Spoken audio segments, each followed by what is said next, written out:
if this dopamine detox thing is going well. So far, I cheated a bit today. I opened Google, which redirected to YouTube. But don't worry, I only listened to the song.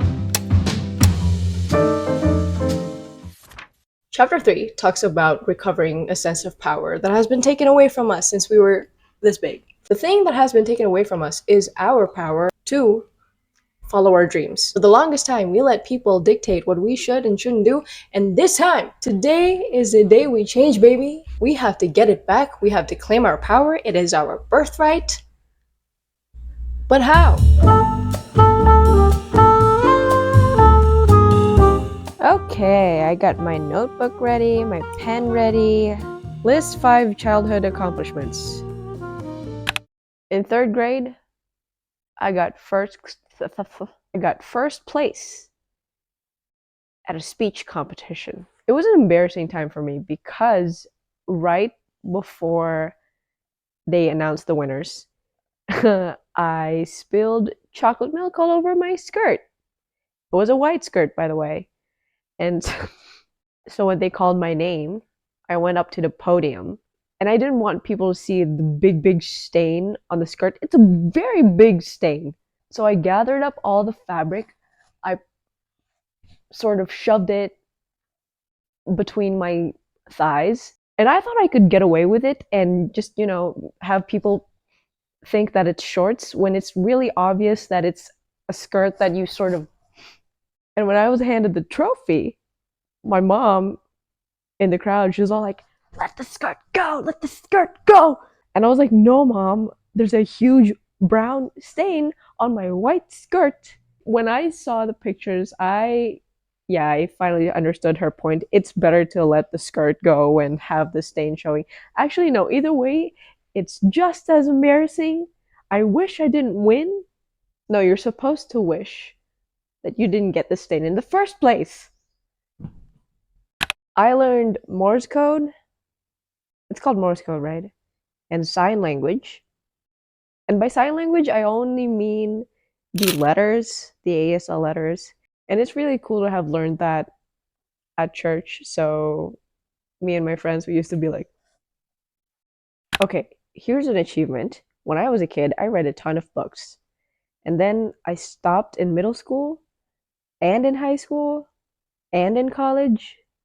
I mean, not exactly, but in high school, in English class, you're required to read a book a year, right? So, yeah, technically, I read a book a year every year. So basically, in childhood, I read books this many, and then in middle school it drops, and in high school it's like just one a year, and then in college just a tiny bit, and now boom.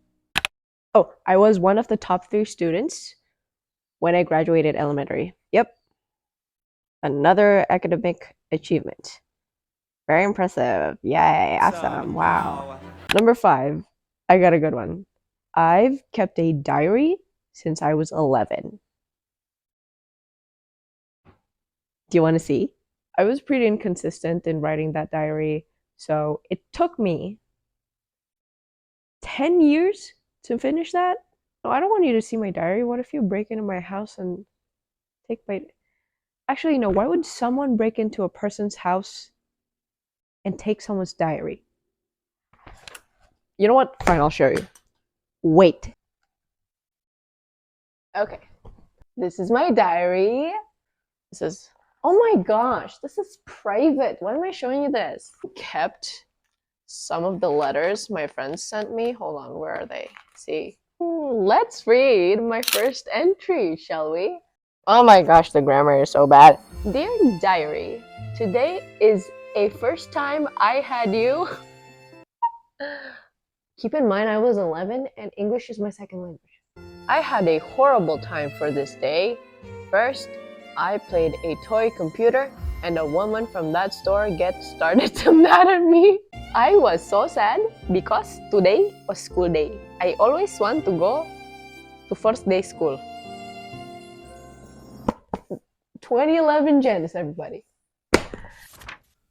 At this point, I'm sure you're familiar with morning pages. Otherwise, editing Janice will just put the definition here. The more you write morning pages, the more honest you are with your thoughts. And if you've been doing morning pages for a while, you're going to be able to differentiate the difference between your completely honest thoughts and your official thoughts. Official thoughts are the ones you're more likely to tell other people. So if someone, for example, asks, "How are you?" you'd respond with, "I'm fine, thanks. How about you?" But honest thoughts are the ones that seem more mean and you tend to keep it to yourself. So if someone asks, "How are you?" your response would probably be like, "Oh, I don't know. I'm so broke. I hate my job. I feel so lonely. I have no friends. Whenever I'm surrounded with other people, I feel lonelier than ever." We have our own preferences, we have our own tastes, and all that comes from influences that come around us. And this week, we're going to get to know that a little bit more. And in order to do that, we're going to have to block out the outside noise just for a moment so that we're able to hear our own thoughts, our own input. A way to block out the outside noise would be dopamine detox. The author actually suggested reading deprivation, but in this day and age, people would rather go on social media and watch movies and whatever. This book is really old, so social media wasn't there at the time, obviously. So I thought I would torture myself instead of depriving myself from reading. I thought I would take it up a notch and have a week of no films, no social media whatsoever. I mean, don't get me wrong, I love reading. A lot of my content is about reading. But if I have to choose between reading and watching, I'll definitely choose the latter. I mean, yeah, I love books, but if you want me to stop reading for a week, I can so definitely do that. But stop watching movies and YouTube? Oh boy.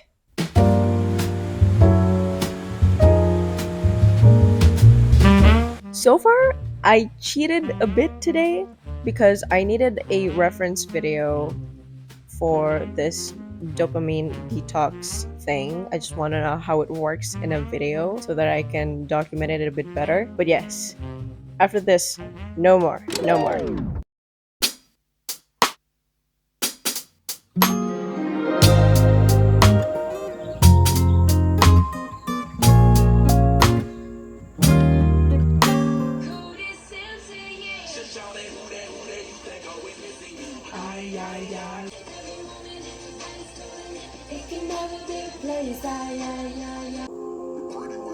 I like this right here. Goes right here. First time ever I was lost.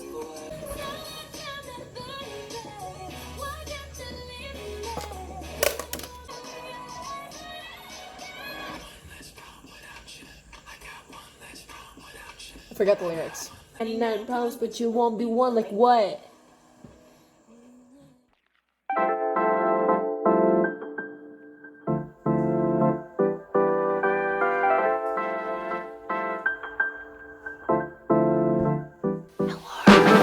Today is Wednesday.